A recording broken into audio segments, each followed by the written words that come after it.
Hello friend, happy Makar Sankranti. आप लोगों को राखी मीन्स यूट्यूब चैनल में स्वागत है। चैनल को सब्सक्राइब, लाइक और शेयर करें। आज मैं आप लोगों को बता रहा हूँ मकर संक्रांति की महान कथा।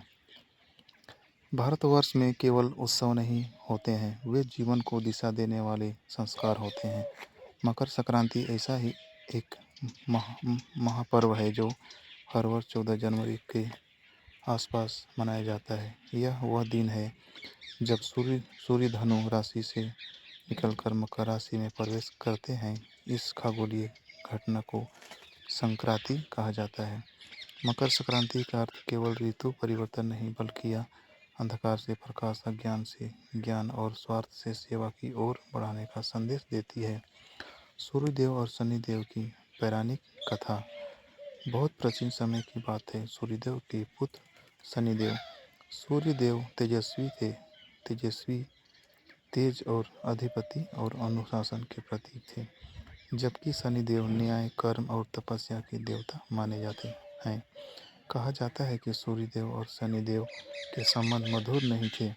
सूर्यदेव को अपने तेज पर गर्व था, वहीं शनिदेव को कठोर तप और न्याय में विश्वास रखते थे। इस कारण दोनों में दूरी बनी रहती थी। मकर संक्रांति का दिन मिलन का पर्व। जब सूर्यदेव मकर राशि में प्रवेश करते, तब वे अपने पुत्र शनिदेव के घर जाते, क्योंकि मकर राशि के स्वामी शनिदेव हैं। यह घटना दर्शाती है कि अहंकार को त्याग कर संबंधों को निभाना ही सच्चा धर्म है। इसी कारण मकर संक्रांति को पिता पुत्र के मिलन, क्षमा और संबंध सुधार का पर्व ही माना जाता है। महाभारत का काल की कथा। भीष्म पितामह और उत्तरायण। मकर संक्रांति की सबसे प्रसिद्ध कथा जुड़ी है भीष्म पितामह से। भीष्म की प्रतिज्ञा। भीष्म पितामह आजीवन ब्रह्मचार्य और सत्य की प्रतिज्ञा ली थी। उन्हें इच्छा मृत्यु का वरदान प्राप्त था। महाभारत युद्ध में वे अर्जुन के बाणों से घायल होकर सर साम्य पर लेट गए। उत्तरायण की प्रतीक्षा। भीम पितामह चाहते थे कि वे उत्तरायण में देह त्याग करें, क्योंकि उत्तरायण को देवताओं का दिन माना जाता है।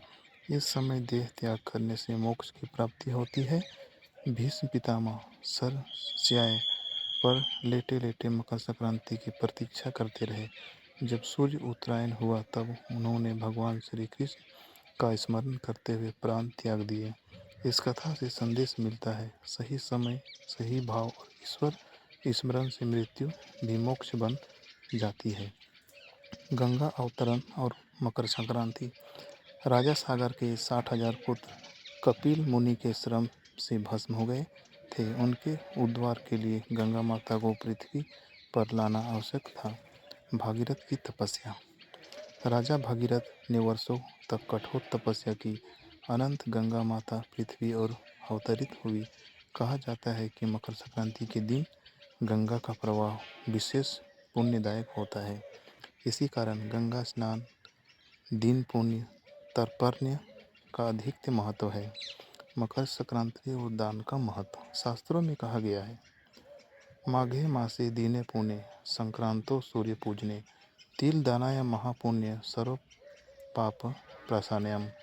अर्थात मकर संक्रांति के दिन तिल, गुड़, वस्त्र, अन्न और धन का दान करने से सारे पाप नष्ट होते हैं। तिल गुड़ का प्रतीक। तिल और गुड़ का सेवन इसलिए किया जाता है ताकि जीवन में मिठास बनी रहे, कटु वचन त्यागो जाए, संबंध मधुर हो। लोक में कहा जाता है, तिल गुड़ ध्याय आनी गोड गोड बोला।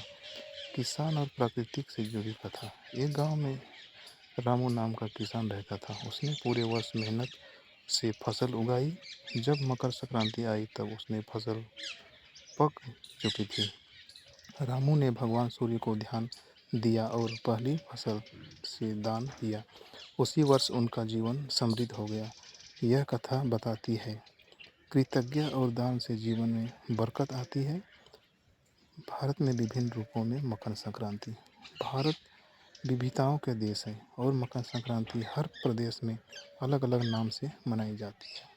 तमिलनाडु में पोंगल, पंजाब में लोहड़ी, असम में माघ बिहू, गुजरात में उत्तरायण पतंग उत्सव, बंगाल में पौष संक्रांति। हर जगह एक ही संदेश है, नई शुरुआत, आशा और प्रकाश। आध्यात्मिक संदेश। मकर संक्रांति हमें सिखाती है अहंकार त्यागो, दान करो, प्रकृति का सम्मान करो।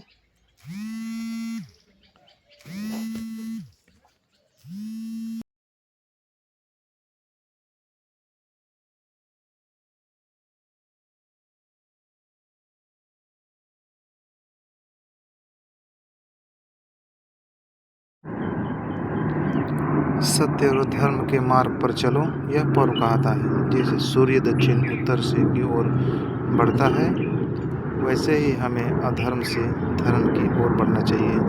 निष्कर्ष। संक्रांति के जीवन दर्शन। मकर संक्रांति केवल एक तिथि नहीं बल्कि जीवन का उत्साह है। यह पर्व हमें सिखाता है अहंकार के बाद प्रकाश आता है, हर कठिनाई के बाद समाधान और सर्दी के बाद बसंत। मकर संक्रांति